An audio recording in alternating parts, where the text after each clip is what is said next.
Hi guys, welcome to my channel we are traders.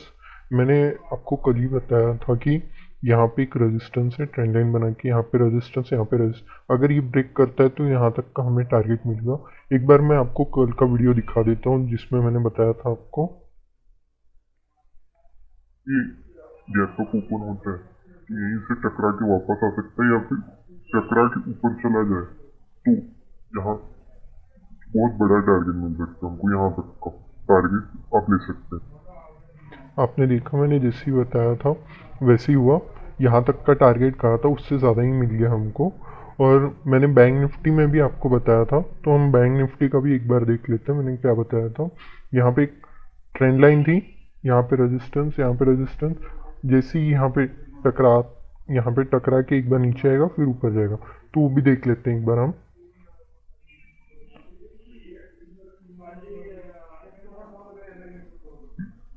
फिर नीचे आएगा और अगर ये ब्रेक करता है तो हमें बहुत अच्छा टारगेट मिल सकता है यहाँ तक का।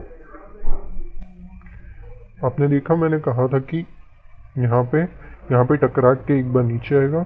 नीचे आने के बाद ब्रेक किया, बट उतना बड़ा टारगेट नहीं मिला हमें। निफ्टी में एक्यूरेट टारगेट मिला, उससे ज़्यादा ही मिला। बट यहाँ पे देखिए एक और सपोर्ट भी लिया, इसी लाइन से सपोर्ट भी लिया और फिर ऊपर चला गया धीरे धीरे। ये कंसोलिडेशन में ही रह गया। चलिए देखते हैं निफ्टी में कल क्या हो सकता है। ये ट्रेंड लाइन में हटा देता हूँ एक में। अब यहाँ पे मुझे फिर से एक ट्रेंड लाइन दिख रही है, ये देखिए इस तरीके की कुछ, ठीक है। और ये एक रेजिस्टेंस एरिया बन गया, एक रेजिस्टेंस एरिया बन गया। अगर ये तोड़ता है, तोड़ने के बाद अगर यहाँ पे रेजिस्टेंस लेता है तो यहाँ तक का टारगेट हम ले सकते हैं, पहला वाला टारगेट। फिर उससे नीचे भी ले सकते हैं। अगर ये टकरा के ऊपर जा रहा है तो ऊपर जाने तक यहाँ तक का हम फर्स्ट टारगेट ले सकते हैं, ठीक है। और अगर ब्रेक करता है और नीचे आता है तो यहाँ पे हमारा एक सपोर्ट एरिया बन जाएगा, ठीक है। अगर यहाँ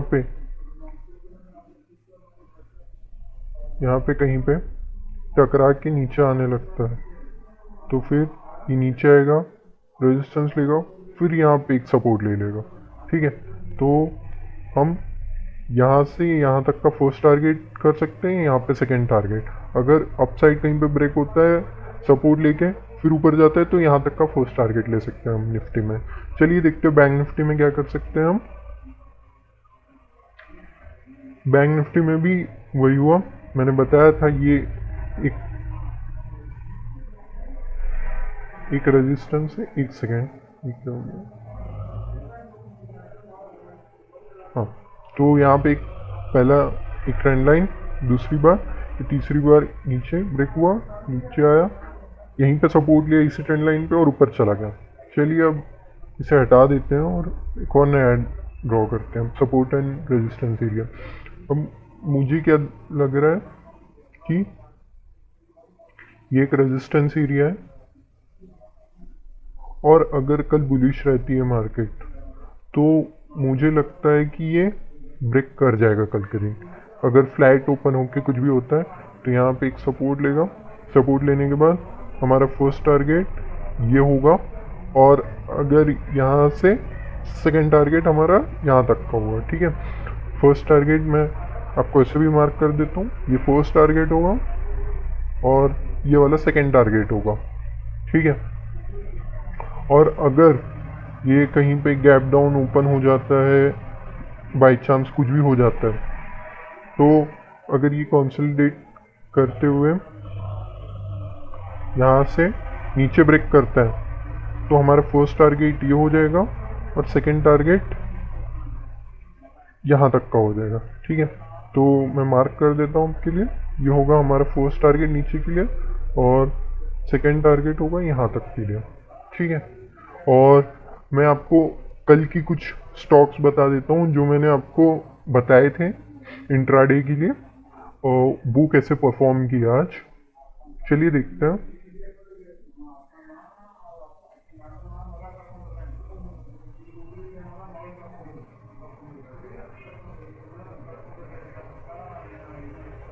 ये रहा, ठीक है, मैंने एसीसी में आपको कल ही बताया था, ये देखिए एक ट्रेंड लाइन बन रही है, अगर इसको ब्रेक करेगा तो फर्स्ट टारगेट ये होगा हमारा, और अगर सेकंड टारगेट चाहिए तो सेकंड टारगेट। हमारे एसीसी में दोनों ही टारगेट अचीव हो गए थे। जैसे ही ब्रेक किया ट्रेंड लाइन, फर्स्ट टारगेट हमारा यहाँ तक का था जो मिल गया, सेकंड टारगेट भी ऑलमोस्ट अचीव हो गया एसीसी में, ठीक है। और कोल इंडिया में ये जैसे ही गैप अप ओपन हुआ तो कोई हमें ट्रेड ही नहीं मिला, ठीक है। तो डिवीज लेबोरेटरी में देख सकते हैं, जैसे ही इसको ओपन हुआ, गैप अप ओपन हुआ, वैसे ही आज तो डिवीज लैब कम से कम 8 से 9% ऊपर चला गया था। तो देखिए कितना बड़ा, अगर आप यहाँ पे ब्रेकआउट हुआ जैसे ही लिए होते तो बहुत अच्छा प्रॉफिट होता आपको। और मैंने DLF का भी बताया था, जैसे ये ब्रेकआउट होता है तो आप फर्स्ट टारगेट यहाँ तक का अचीव कर सकते हो। फर्स्ट टारगेट से ज़्यादा ही मिला है हमें, कम से कम 4 पॉइंट्स तो ज़्यादा ही मिले हैं हमें, ठीक है। और नेक्स्ट HCL टेक मैंने आपको बताया था, जैसे ब्रेक की, ये देखिए यहाँ पे सपोर्ट लिया और हमारा फर्स्ट टारगेट यहाँ तक का था, यहीं पे हमने एंट्री की। सेकंड टारगेट यहाँ तक का था जो कि एक ही कैंडल में अचीव हो गया। थर्ड टारगेट आया ही नहीं हमारा, बीच में ही कहीं पे ये हो गया, नीचे आ गया उसके बाद, ठीक है। HCL में भी हो गया। आईबुल हाउसिंग फाइनेंस में मैंने कहा था कि अगर ये ब्रेक करता है तो ये देखिए यहीं पे लाइन लिया, फर्स्ट टारगेट यहाँ तक का था हमारा और सेकंड टारगेट यहाँ तक का था बस, बट ये उससे ज़्यादा ही हमको आईबुल फाइनेंस ने हमको पॉइंट्स दिए। और एक और IRCTC मैंने कहा था आपको, ये देखिए हल्का सा ऊपर ही खुला, और जैसे ही ऊपर खुला मैंने कहा था कि फर्स्ट टारगेट यहाँ तक का मिल सकता है, सेकंड टारगेट यहाँ तक का और थर्ड टारगेट यहाँ तक का। और हमने IRCTC में आज देखा उससे ज़्यादा ही मिला है हमको IRCTC में, ठीक है। और माइंड ट्री, मैंने माइंड ट्री का भी बताया था आपको, फर्स्ट टारगेट यहाँ तक का होगा और सेकंड टारगेट, और हमारे सेकंड टारगेट तक लगभग अचीव हो गया, ठीक है।